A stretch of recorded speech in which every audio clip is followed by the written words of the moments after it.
The Wild West, a time of lawlessness, grit, and survival.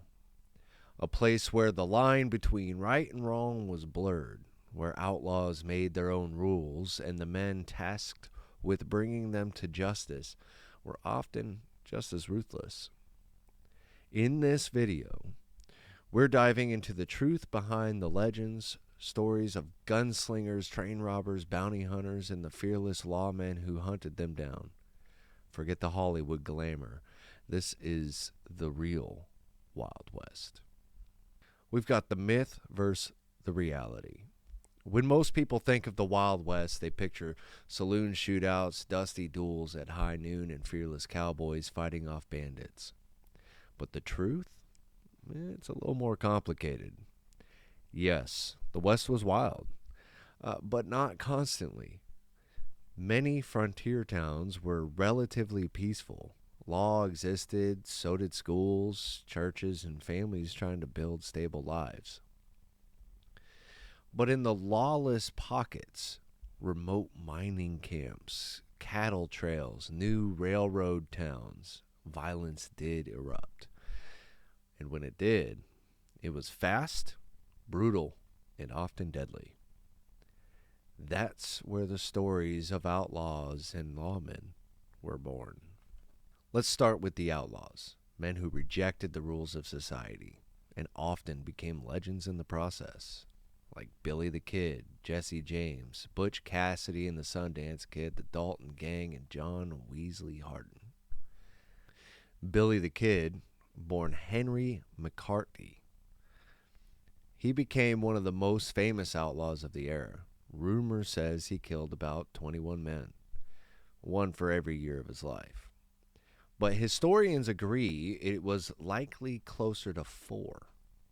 Still, he was known for his charm, youth, and incredible ability to escape capture. He broke out of jail multiple times, including a dramatic escape where he killed 2 deputies and rode off into the desert.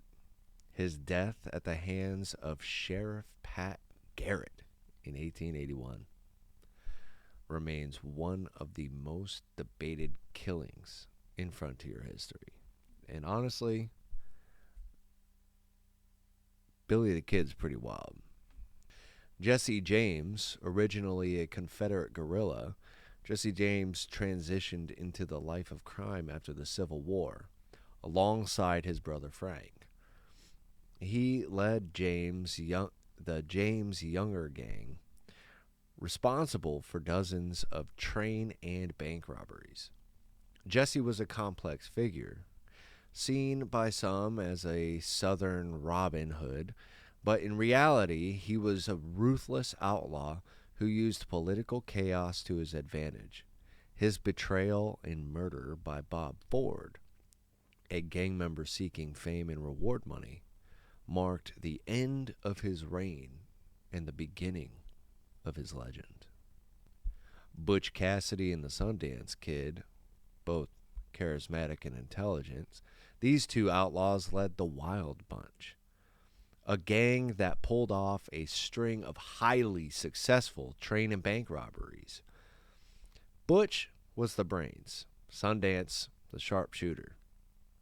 I would say think Dutch and Arthur from Red Dead Redemption. They were innovative criminals, known for scouting escape routes and using fresh horses to outpace the posses. Eventually, they fled to South America, pursued by detectives and Pinkerton agents. Their rumored death in a Bolivian shootout only added to their myth. Rumored death. Well, they might still be down in Bolivia, or at least put something in act in Bolivia. The Dalton Gang, cousins to Youngers and Jameses, the Daltons tried to outdo their famous kin. Their most infamous act was attempting to rob 2 banks simultaneously in Coffeyville, Kansas. It was a bold, reckless plan, don't get me wrong here, and it cost them dearly. The townspeople armed themselves and fought back, killing 4 of the 5 gang members. Emmett Dalton survived with 23 bullet wounds and later wrote about the experience, turning his infamy into a strange form of celebrity. Imagine getting shot 23 times. Back then, 23 times, getting away, riding out on a horse, and then you're just out there trying to, not bleed out back then. That's crazy. Talk about a badass. Now, John Weasley Hardin, he once claimed to have killed over 40 men. Some say it was closer to 24, regardless of the number. Hardin was feared across Texas. He was a well-read man, trained as a lawyer, yet he was volatile and prone to violence. He killed a man for snoring too loudly. We've all heard that story. He shot his way out of multiple confrontations. Eventually imprisoned, he studied law and was released, only to be killed in 1895 while playing dice in El Paso, Texas. These outlaws weren't just some criminals. They were products of their environment. Veterans of war, children of poverty, survivors of a brutal land. And they left behind stories that still echo through our American folklore. There's nowhere else in the world that had a Wild West. Lawmen and justice. On the other side of the story were the lawmen. U.S. Marshals, sheriffs, deputies, and bounty hunters. Some were fearless, others corrupt, but many were just as famous as the outlaws they pursued. Wyatt Earp, Bass Reeves, Wild Bill Hickok, Tom Horn, El Fuego Baca. I'm hoping I said that right, because I might have said it wrong. Wyatt Earp wasn't just a lawman. He was a gambler, saloon keeper, and a survivor. His reputation was built largely on the 1881 gunfight at the OK Corral. But the shootout was just one chapter. Earp spent decades moving from town to town, sometimes enforcing the law, sometimes walking in a gray area. He helped bringing order to places like Dodge City and Tombstone, and his legend only grew after his death, thanks to early silent films and frontier memoirs. And then you can also just go watch the movie Tombstone, where you have Wyatt Earp, his brother, and Doc Holliday all in that one movie, and they did, in fact, travel together. And then we have Bass Reeves, one of the greatest lawmen in American history, and yet often left out of the mainstream Western stories. Reeves was a former slave who became a deputy U.S. Marshal under Judge Isaac Parker in the Indian Territory. He arrested thousands of criminals over his 30-year career, often going undercover in clever disguises. He was shot at countless times, but never wounded. Think main character energy here. His presence demanded respect. He even once arrested his own son for murder, refusing to let personal ties get in the way of justice. And that is respectable. Rumor has it he actually arrested over 3,000 individuals and killed about 30 or 40. I could be wrong on the killing part, but definitely the arrest part. We're looking at about 3,000 here. Then you have Wild Bill Hickok. Ooh, Calamity Jane's love interest, right? A scout spy, lawman, and gambler. Hickok was one of the West's first true celebrities. Known for his marksmanship and cool demeanor under pressure, he once shot and killed 3 men in a single gunfight. You got to be pretty cool and laid back for that. He brought law to towns like Hayes and Abilene, though his methods were sometimes questioned. Tragically, he died while playing poker in Deadwood, shot in the back. His hand, a pair of aces and eights, forever known as the dead man's hand. Interesting enough, in Deadwood there was another famous cowboy, so I might do a little thing on him as well. And rumor has it that other famous cowboy may have been cool with Calamity Jane. And then you got Tom Horn, a complex and controversial figure. Horn served as a scout for the U.S. Army, a Pinkerton agent, and a hired gun for cattle barons. He was believed to have killed several suspected rustlers, but operated in secrecy. His downfall came when he was convicted of murdering a 14-year-old boy in Wyoming, a case still debated today. Horn maintained his innocence to the end, writing letters from death row and walking to the gallows with eerie calm. If you would like me to dive deeper on Tom Horn, let me know. I'd be more than happy to do so. We could even cover, or try to cover, the murder of the 14-year-old boy in Wyoming. Elfego Baca. In 1884, Elfego Baca, I'm hoping I'm pronouncing that right, a self-appointed lawman of Mexican descent, stood his ground in Frisco, New Mexico. After arresting a drunken cowboy, Baca was surrounded by over 80 angry ranchers. A lot of people, especially back then. Armed with only a rifle and barricaded in a small house, he held them off for 36 hours. 36, that's longer than a day. That's a day and a half. A day and a half with only a rifle. Like, where'd he get the rest of the ammunition? I mean, 80 people, 80 rounds, but still, like, that's like headshot in every one of them. That's crazy. 36 hours?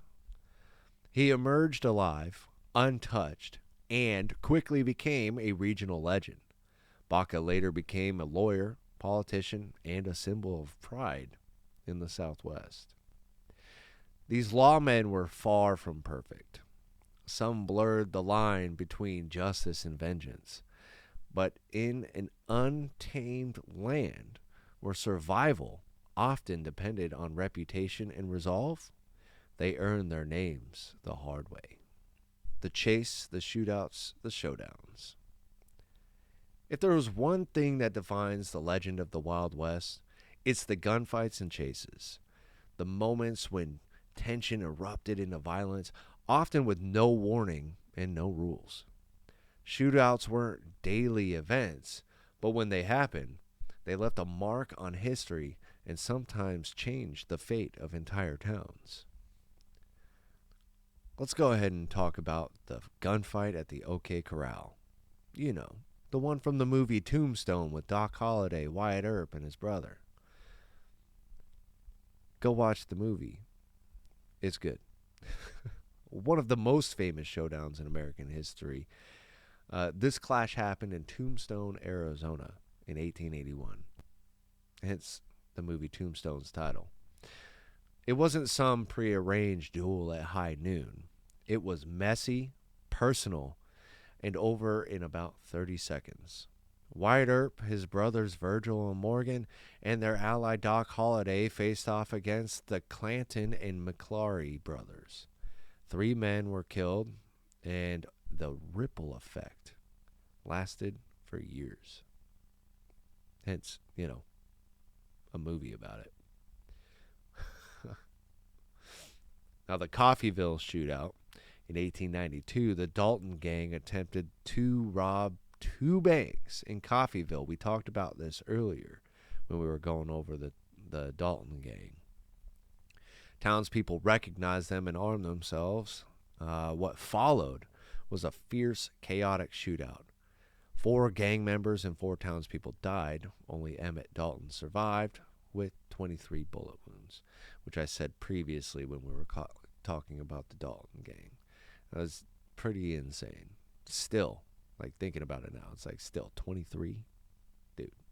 The Northfield raid in 1876 had Jesse James and the James Younger gang tried to rob a bank in Northfield, Minnesota. Instead, citizens opened fire, 2 gang members were killed, and the Younger brothers were captured. Only Jesse and Frank escaped that little incident. Goes to show that an armed society is a polite society. Let's talk about the tactics and how the chase really worked back in the Wild West here. Lawmen tracked outlaws across hundreds of miles using wanted posters, informants, and grit. U.S. Marshals like Bass Reeves used disguises and clever tricks. Posse systems let lawmen deputize civilians. Meanwhile, outlaws used fake names, safe houses, and loyal allies. Some towns were sympathetic, others turned them in for reward. And we do also need to understand here that the Wild West isn't like our today's world. Back then, there was miles between each town, and some towns were pretty close, and some were just 15, 20 miles away, but sometimes they were in the middle of nowhere.